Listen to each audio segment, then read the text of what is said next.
bonsoir. 6 femmes chefs d'entreprise ont été récompensées hier pour le projet dans le cadre du concours Entreprendre au féminin, lancé il y a 2 ans par le Conseil général et la préfecture de l'Essonne. Cette compétition a pour but de valoriser la création d'entreprises par des femmes qui ne représentent à l'échelle nationale que 29% seulement des créateurs d'entreprises. Chaque lauréate a reçu un financement de 2 000 € et 1 an d'abonnement à l'association Femmes Chefs d'entreprise. Un coup de pouce pour ces gagnantes. Je pense que d'obtenir une gratification de 2 000 €, ça permet évidemment de faire certaines dépenses. Quand on démarre une entreprise, c'est extrêmement important.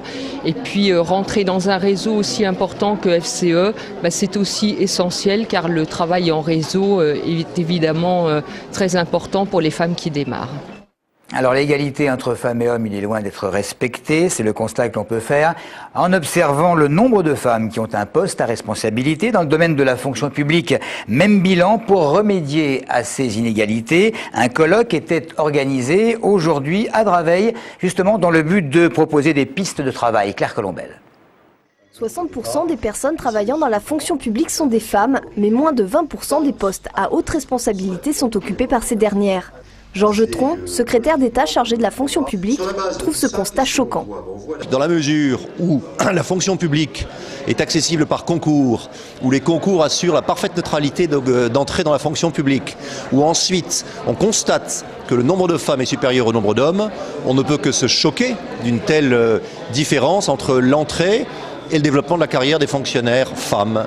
Pour remédier à ces inégalités, quelques pistes de travail sont déjà envisagées, dont la création d'un accompagnement des femmes dès leur entrée dans la fonction publique et la mise en place d'objectifs chiffrés, atteindre 40% de femmes dans les postes à haute responsabilité d'ici 2015.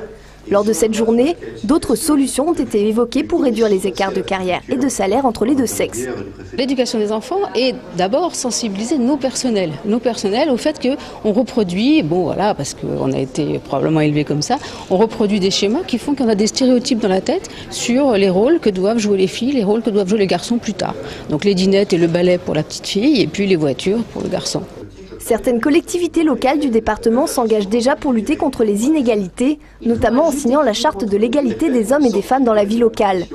À plus grande échelle, Jean Jetron veut ouvrir rapidement des concertations et des négociations avec les syndicats de la fonction publique pour inscrire, avant la fin de l'année, ces pistes de travail dans les textes de loi.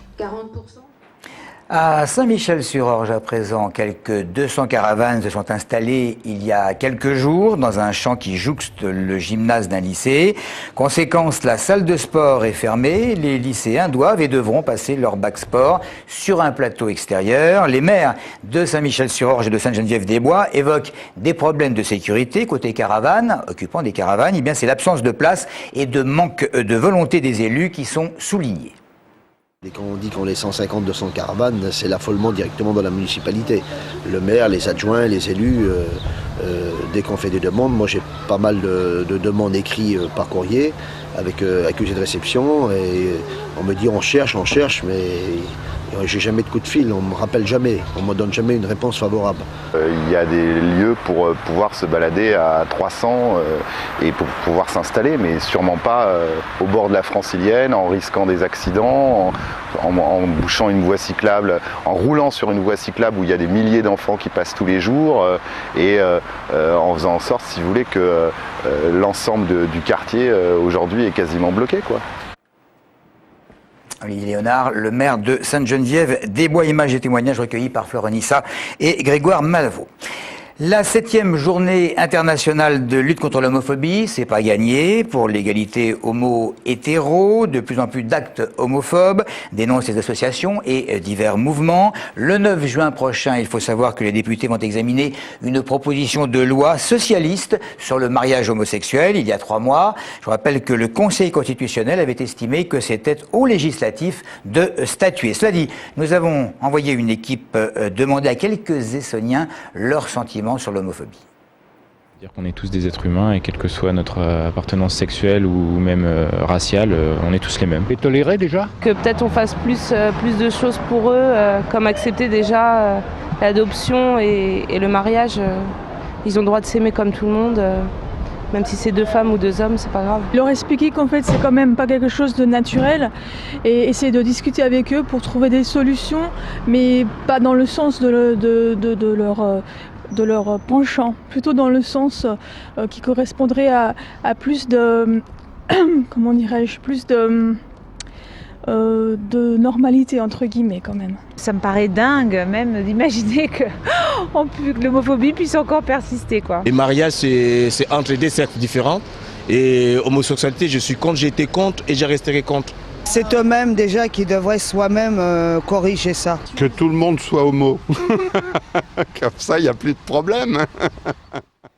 Le village de Morigny-Champigny se mobilise contre l'annonce de la fermeture d'une classe de maternelle. Jusqu'à présent, l'école Charles de Perrault accueillait les enfants de 3 classes. À la rentrée, seules 2 classes ouvriront. La fermeture est actuellement définitive. Parents d'élèves et élus de la ville se battent évidemment pour le maintien de cette classe. Nous aimerions qu'on revienne sur cette fermeture définitive et qu'on la mette en fermeture différée parce que nous pensons que nous aurons le nombre d'enfants. Avec 63 enfants sur 2 classes, les effectifs vont être surchargés. Donc nous aussi on ne comprend pas cette fermeture qu'on trouve injuste par rapport aux chiffres, des chiffres d'effectifs donnés très tôt dans l'année qui ne correspondent pas à la réalité. Donc oui, nous sommes mobilisés contre cette fermeture et contre cette décision qu'on trouve injuste. Au chapitre politique, à noter que la Fédération de l'Essonne du Parti communiste français tient à réaffirmer sa position concernant les élections présidentielles et législatives de 2012 pour battre la droite et l'extrême droite. Les communistes qui ont engagé avec le Front de gauche une démarche visant à construire une perspective de changement politique durable à gauche, c'est ce qu'explique en tout cas un communiqué. Et puis à propos des primaires du PS, les jeunes populaires de l'UMP dénoncent le fichage électoral de tous les Français, les coûts pour la collectivité et les risques de fraude. Les jeunes populaires qui demande au Parti socialiste de s'expliquer sur l'usage qui se fait des fichiers ainsi collectés. Quelle transparence, quel usage et pour qui, s'interroge-t-on ?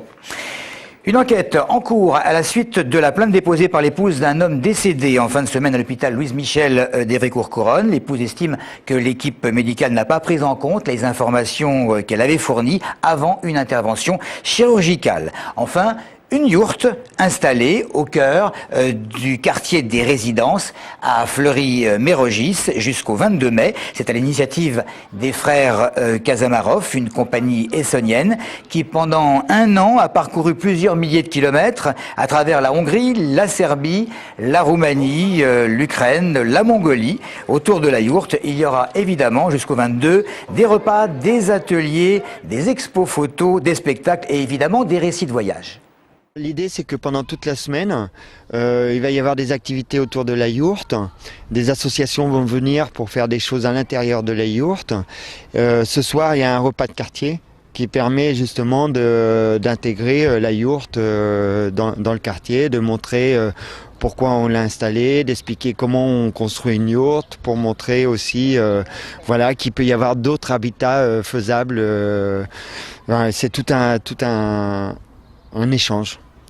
C'est tout pour l'info. Merci de nous avoir suivis.